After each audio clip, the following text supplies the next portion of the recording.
Good day, character creators. I'm Unsilent, and we're on the air with Star Wars: Knights of the Old Republic to the Sith Lords. This is the special part 0 character creation for Knights of the Old Republic to the Sith Lords. Thanks very much for joining me. If you watched part 1, maybe you're watching this first and not watching part 1. But if you've not watched part 1, well, you haven't missed anything yet because we haven't started the game. If you have watched part 1, then you've jumped in here to see how I'm setting up my character. Well, let us find out. Now, things one remembers from KOTOR 1. Now, granted, it's probably been since university. It's probably been about 10 years plus since I played KOTOR. I mean, I remember bits and bobs, right? It's a good game, memorable game. But I do remember you had 3 Jedi classes. You had the Saber class, you had the Force Power class, and you had the Balance class. So, Jedi Chancellor is the Force Power class, from the looks of it. And then you have Sentinel. Oh, that's the Balance class. And then this one's the Saber class, the Guardian. So, Jedi Guardian is the lightsaber class, the Mace Windu's of it. The Sentinel balances the two. And the Chancellor is more Yoda, more concentrated on force power. So, like, Mace Windu, Obi-Wan Kenobi, and Yoda. I know they made Yoda more combat-focused in the prequels, but let's just ignore that for now. So you can play male or female. Now, I know, from what I remember of the old canon, that canonically, the Jedi Exile, that's the character you're playing, the main character, the player character, for KOTOR 2 is a woman. But this is me, so I'm just going to play a dude. It's just for me playing the role, it will be easier that way. So the question is, do we want to do Saber, Balanced, Force Power?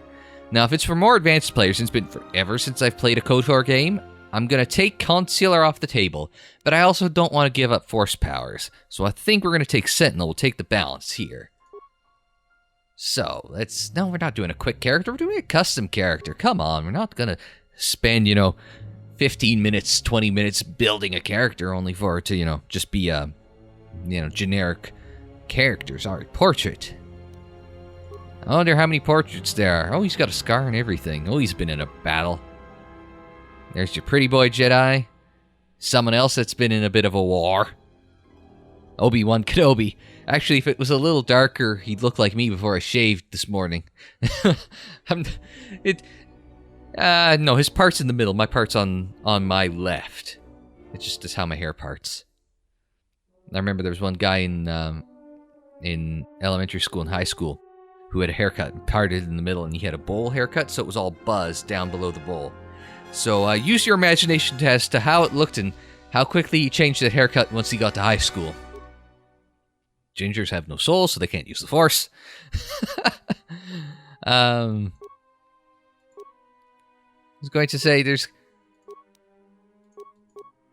seems to be a pretty good mix of ethnicities as you go through this. It's actually a pretty diverse game, isn't it?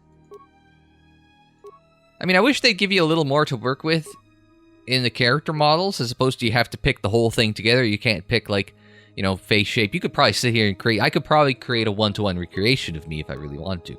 This is probably the closest approximation. The eyes are wrong. The face shape is wrong. But the mouth, the beard, almost, and the length of the hair for sure, that's very me. I have to get a haircut. I have to remind myself to do that. Alright, so we've picked our portrait. We're low-rent Obi-Wan Kenobi. So, let's go to attributes. Now, the attributes of your character apply bonuses or penalties to everything from combat to skill checks to force powers. Now, it says skill checks. It is a CRPG, not an action RPG or a Western RPG.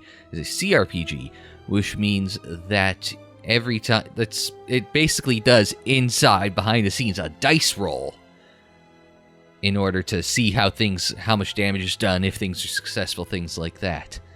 So it's kind of like D&D, but done by a computer, and BioWare did, Baldur's Gate, Neverwinter Nights, I think it was called. Things like that. Planescape, was that one of theirs?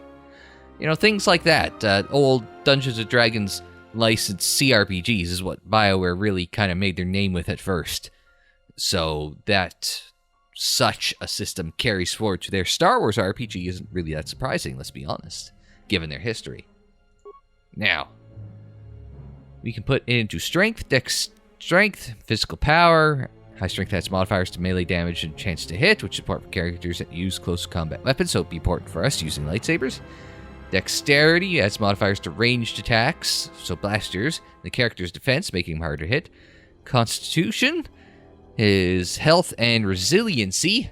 High Constitution adds modifiers to the vitality points gained at each level up. Okay, so this is your health. The intelligence is knowledge and reasoning. It adds modifiers to the points the characters can spend on essential skills. Oh, so that sounds like you get more points to spend on skills if you add up your intelligence. So, Constitution, hit points, it speaks to me. Intelligence, letting you have more crap in your skill tree. That sounds important to me as well. Wisdom represents willpower and perception. A high wisdom adds modifiers to force points to force power saving throws. Force powers of Jedi with high wisdom are so much harder to resist.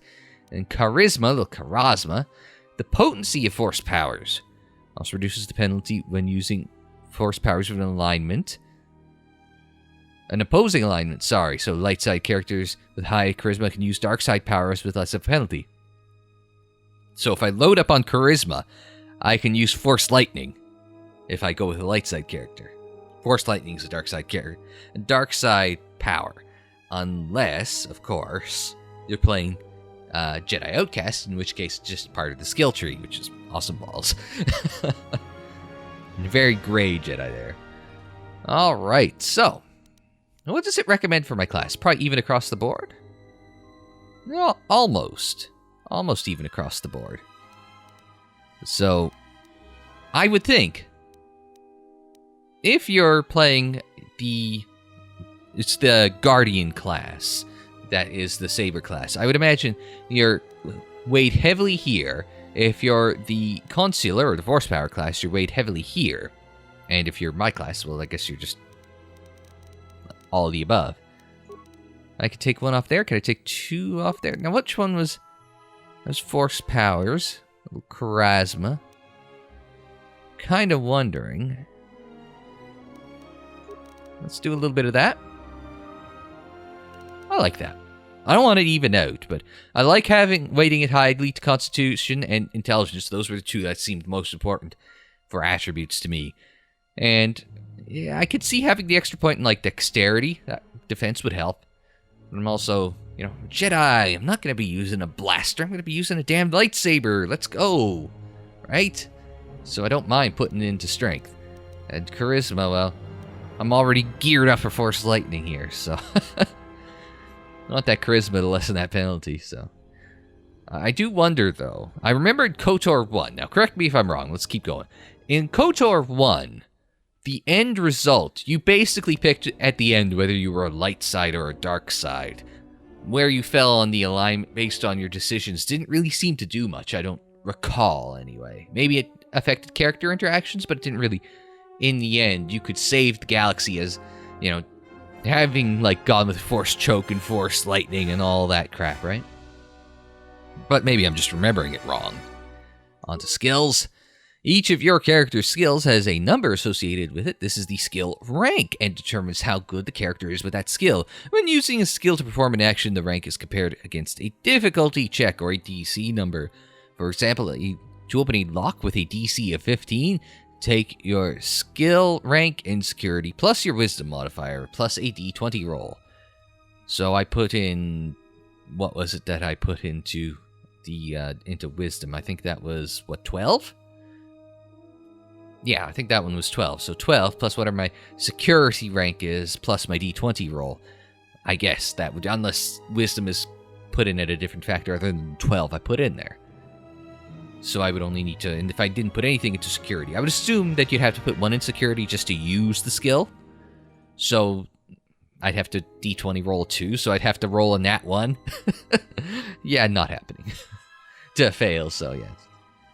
I don't think all those checks would be easy, but I'm also going to guess it's not going to tell you what your check number is. You need to roll X or higher. So, we've got computer use, which is a class skill. You've got class skills, and you've got the green ones are cross-class skills.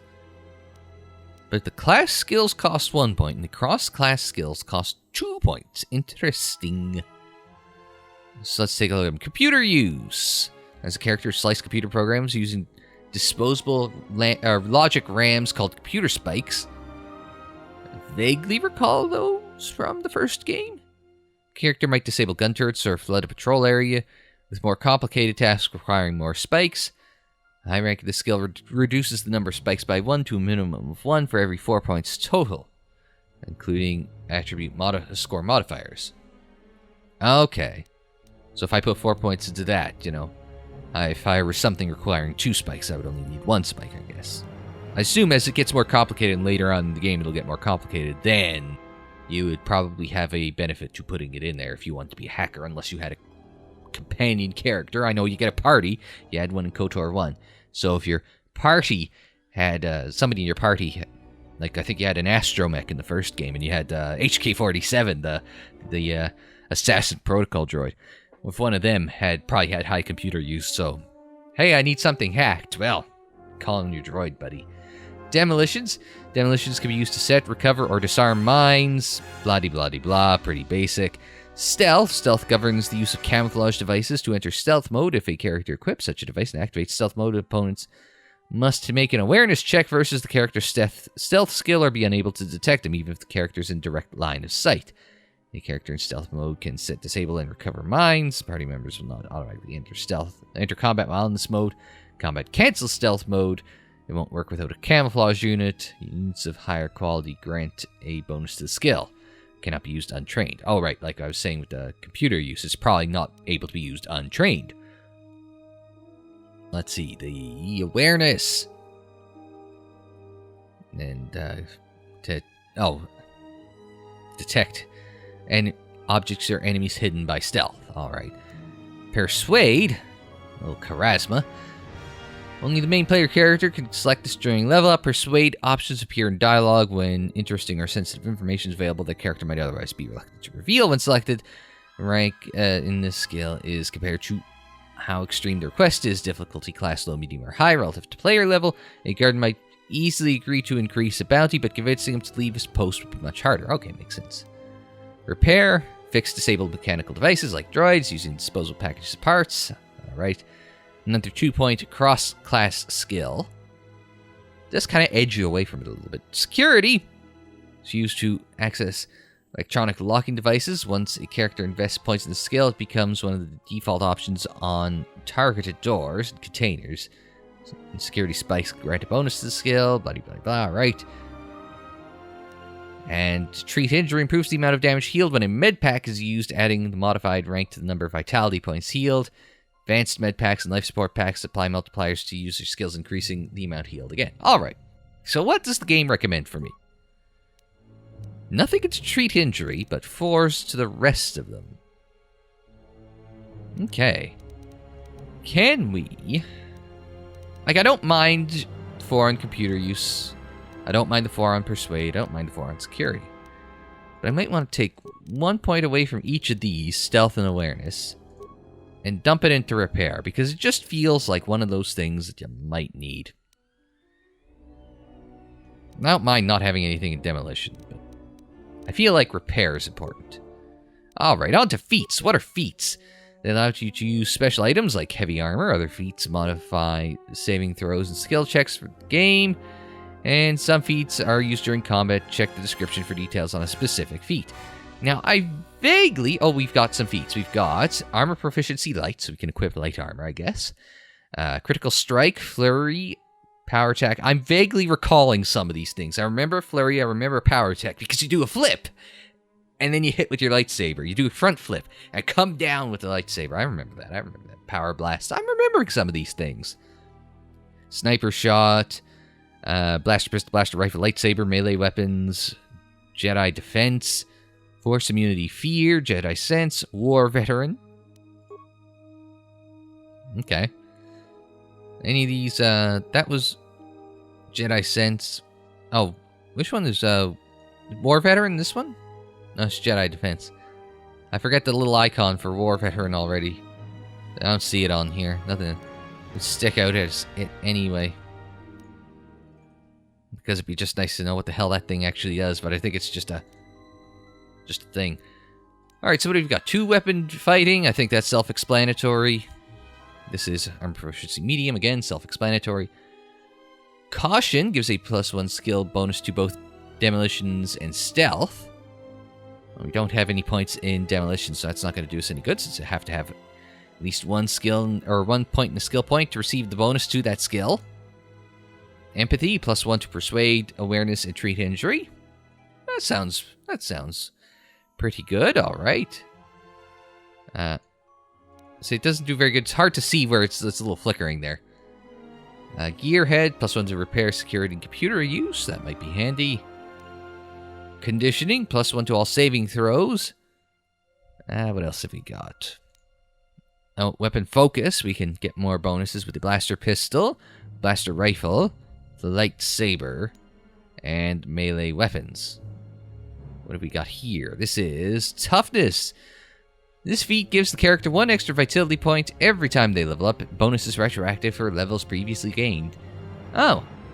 Now, if this was not retroactive, this would be an instant lock, right? Because, well, if I'm going to get an extra vitality point, an extra hit point, I think, every time I level up, then why not just start it now?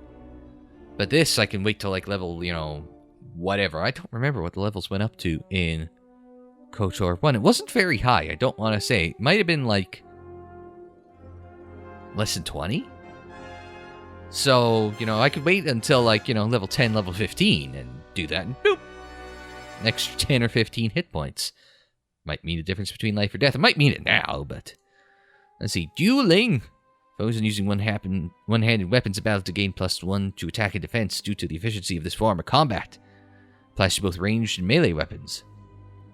And also applies to unarmed combat. Why do you want to do that? I've already punched a Kell Dragon to death in the Dark Forces Let's Play. I don't want to do that again. But that might be good.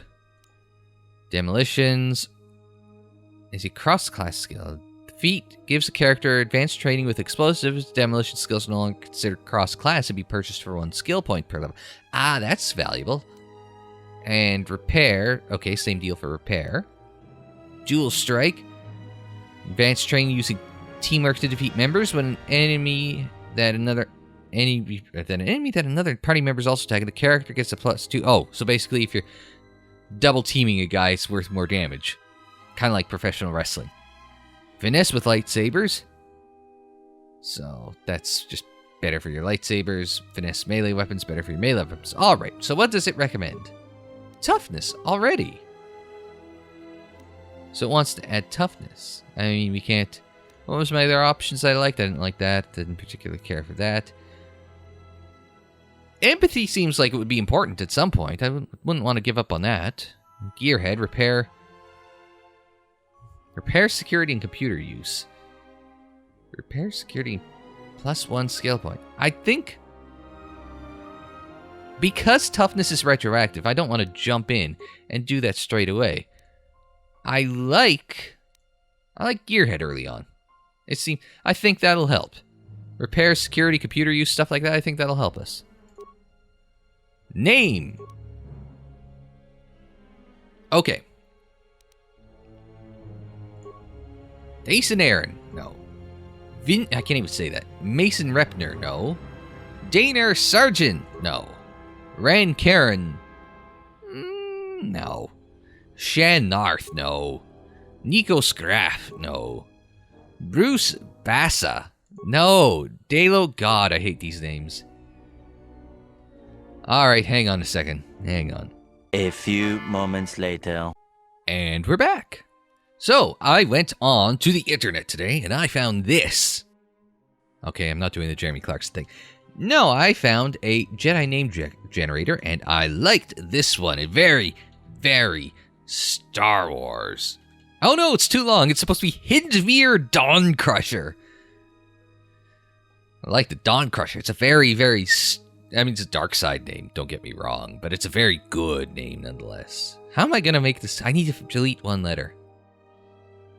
I can't lose anything in Dawn Crusher, because that just sounds too baller. Hinmir. Just drop the D. Hinmir Dawn Crusher. Doesn't that look like a Star Wars name? So we are Hinmir Dawn Crusher, Jedi Sentinel, who will zap you with Force Lightning before skewering you with his saber. Haha. And with that, it's on to the next part of Knights of the Old Republic. Well, you'll have already seen part 1, if you've watched them in the order that these episodes have been released. So you've already seen part 1, so you're going to wait around for part 2. Me, I'm off to play part 1 right now. I'm doing this sort of, I'm releasing the episodes out of order. But I'm playing it chronologically, so now that our character is set, we can go on and play Star Wars not Dark Forces. Jesus, what's wrong with me? It's Knights of the Old Republic 2, the Sith Lords. When you play 14 episodes, 14 missions of Dark Forces, and just this morning, well, I guess you'll see this later on this week, the Star Wars Total Conversion for Doom. You kind of get like Dark Forces, you kind of get into that mode of just instantly saying, Dark Forces. No, it's KOTOR to the Sith Lords. Anyway, that is what's next for us, is to start the Sith Lords.